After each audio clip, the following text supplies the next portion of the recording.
Olá, pessoal! Nessa aula veremos as noções de razão e proporção. A palavra razão, ela pode ser entendida através de um sinônimo, que é uma operação matemática chamada divisão. Então, quando você lê num texto a razão entre dois números, nesse nosso exemplo entre os números 2 e 3, você pode pensar o seguinte, que a razão entre os números nada mais é do que a divisão entre esses números. Então, a razão entre 2 e 3 é a divisão entre 2 e 3. Tudo bem?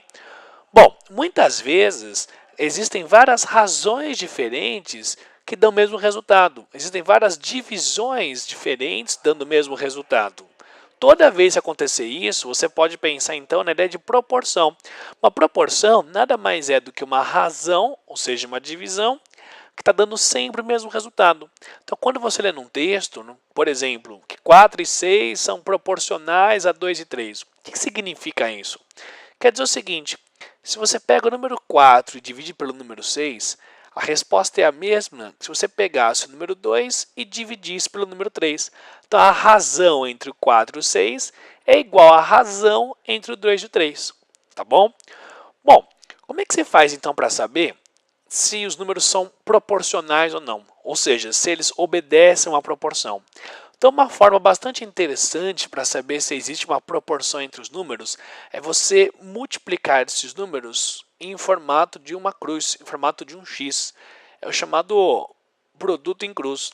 Quando você multiplica esse número por esse aqui, 4 vezes 3, esse resultado vai dar 12. Quando você multiplica esse número 2 por esse número 6, 2 vezes 6, também dá 12. Você percebe que o produto em cruz, o resultado dessa conta é igual ao resultado dessa conta. Toda vez que esses resultados forem iguais, quer dizer que esses números obedecem uma proporção. Bom, qual a vantagem de se conhecer sobre proporções?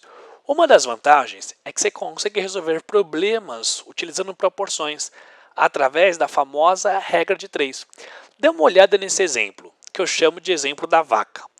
Uma vaca tem 4 patas. Quantas patas terão 10 vacas? Um tipo de ideia para esse problema é a seguinte. Primeira coisa, nesse problema, identifique as grandezas relacionadas. Basicamente, você pode pensar que uma grandeza é como se fosse a unidade do número, uma forma bem intuitiva, tudo bem?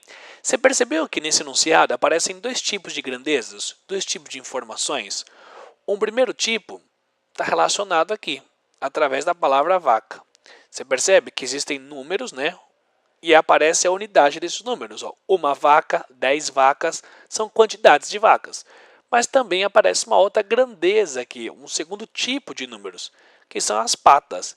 Quando você pensar em pata aqui, não é a mulher do pato, tá? Pata é a perna da vaca, tudo bem? Bom, você consegue escrever então essas mesmas informações através de uma proporção. Quer ver? Você pode escrever desse jeito, uma vaca possui 4 patas.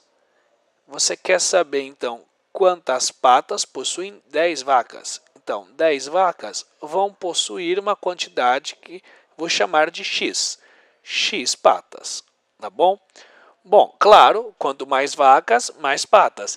E existe uma proporção entre o número de patas e o número de vacas. Toda vez que você identificar uma proporção entre as grandezas, você consegue utilizar a regra de 3. A regra de 3 nada mais é que uma proporção. Muitas das vezes, nós trabalhamos só com os números. Então, você diz assim, que 1 está para 4, assim como 10 está para x. E aí, como a regra de 3 nada mais é que uma proporção, você pode efetuar o produto em cruz. Lembra do produto em cruz? Fica o seguinte, se você pegar o número 1 e multiplicar pela letra x, é a mesma coisa que pegar o número 10 e multiplicar pelo número 4.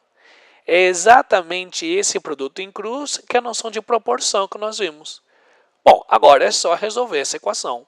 Nesse nosso exemplo, 1 vezes x vai dar x mesmo, e 10 vezes 4 vai dar 40.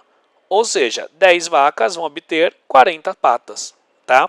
Então, a regra de 3 é uma ferramenta importantíssima em matemática, e ela só funciona quando você identifica uma proporção entre as grandezas.